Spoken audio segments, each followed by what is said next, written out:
بسم الله الرحمن الرحيم. يا صباح الخير والسعادة والسكر الزيادة على أحلى أخوات ومتابعين، يا رب يكونوا دايما بصحة وبألف خير. زهقنا من وصفات اللحمة سلق وتحمير سلق وتحمير. تعالي جربي معايا الوصفة والطريقة دي حلوة جدا وكمان تضاعف لك الكمية.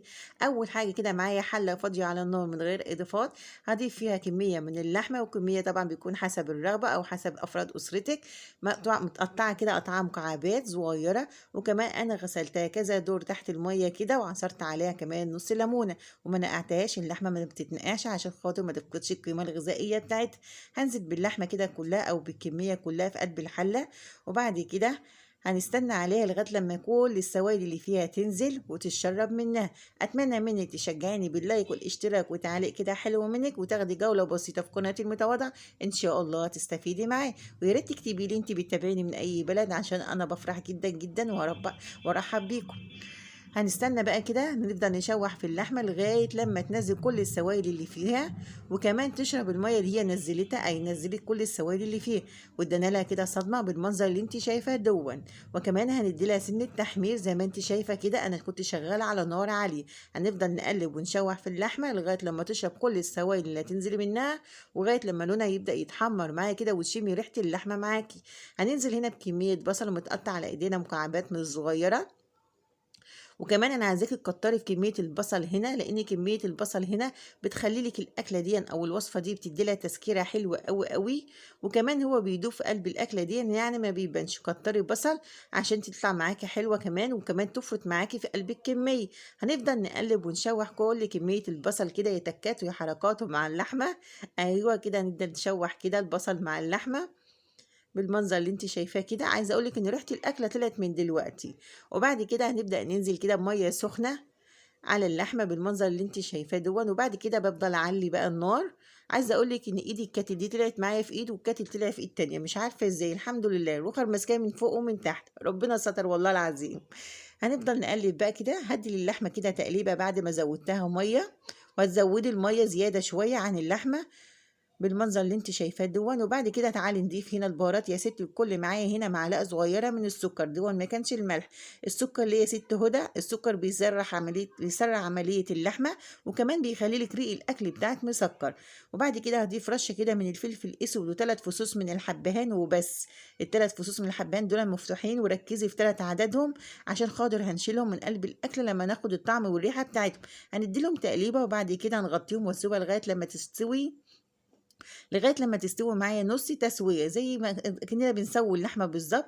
تعالي كده بقى نشوف الاول هنعمل ايه. ايوه اول حاجه كده احنا مش عايزين حاجه تعكنن علينا، ونشيل الثلاث فصوص من الحبهان. بيبقى طعمه وحش جدا جدا لما يجي تحت درسنا، وانا الموعوده بيه. لسه فص واحد تبينه تاه يا لهوي. استني كده، ايوه ادي احنا جبناه هو الحمد لله. خلاص كده شلنا كده 3 فصوص من الحبهان. وبعد كده هبدأ أضيف معايا هنا فلفل ألوان وفلفل أخضر.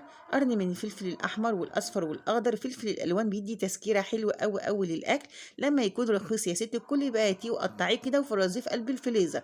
بيدي قيمة غذائية عالية أوي للأكل، وكمان بيديله طعم حلو جدا جدا. يا تكات ويا حركات. شايفه شكل الاكل بتاعنا حلو ازاي؟ معانا 3 حبايات من الطماطم، بس انا شايله البذر منهم، ما بحبش البذر يبقى باين في قلب الاكله دي بالذات. وبعد كده هنفضل نقلب نقلب كله مع بعضه كده. انا بقى وطيت النار هنا. انا نسيت الملح يا جماعه، اروح اجيب بس الملح واجي. اديني جبت الملح اهو. انا نضيف الملح بقى ونظبط الملح بتاعنا زي ما انت ايه عارفه بالمنظر اللي انت شايفاه. ندي لها تقليبه بقى ونغطي عليها ونسيبها لغايه لما تستوي كامل بقيه التسويت، لغايه لما اللحمه كده تلاقيها زبده. ايوه كده تلاقي اللحمه حته زبده كده في بقك وبتدوب. والاكله دي يعني تبقى الله عليها جميله جدا، وما بتاخدش منك وقت ولا مجهود، وطعمها وريحتها حلوه قوي قوي قوي. شايفه لون الصوص بتاعها ولا لون الشوربه؟ خلينا في لون الشوربه يا جماعه. لون الشوربه بتاعها حلو ازاي، وتقيل وفي منتهى الجمال، ولما تبرد بتلاقيه يتقل اكتر واكتر. وشايفه لون اللحمه بتاعتنا حلوه ازاي، الله، حلوة جدا جدا. يا ريت تجربوها بالطريقة دي، ان شاء الله هتعجبكم. يا سلام يا تكاتو يا حركاتو. تعالى لسه هوريكم كمان اللحمة عن قرب. أيوة دايبة كده ولونها كده حلو قوي، وطعمها وريحتها جميلة بشوية ملح وفلفل أسود بس. هتعملي أكلك هتظبطيه ويبقى فل إن شاء الله. أهون. تعالي بقى نشوف احنا عملنا جنب منها ايه. الأكلة دي أنا عملت جنب منها شوية رز بشعرية وعلى كده. شوية رز بشعرية، عايزة أقول لِك إن كان طعمهم كده زي ريحة الفطير المشلتت، بجد جميل جدًا يا تكات وحلاوة، شوية رز بشعرية كده مفلفل، شايفة شكله عامل إزاي، وطعمه وريحته باقول لِك زي عامل زي ما يكون كان فطير مشلتت. خلاص خلصنا الفيديو بتاعنا، والست هدى لازمًا تاكل وتدوق. أتمنى ما تنسينيش باللايك والاشتراك وتعليق كده حلو منِّك، وتاخدي جولة بسيطة في قناتي المتواضعة، إن شاء الله تستفيدي معايا. اتفضلوا معانا يا جماعة، الأكلة أكيد ناقصها شوية مخلل وعود خضرة جرجير وجميلة جدًا، والحمد لله وما بتاخدش معاكِ مواعين ولا وقت ولا مجهود. اعمليها إن شاء الله هتعجبِك، والكمية كمان بتتضاعف معاكِ، وإن شاء الله هتعجب كل اللي هياكلها. والسلام عليكم ورحمة الله وبركاته.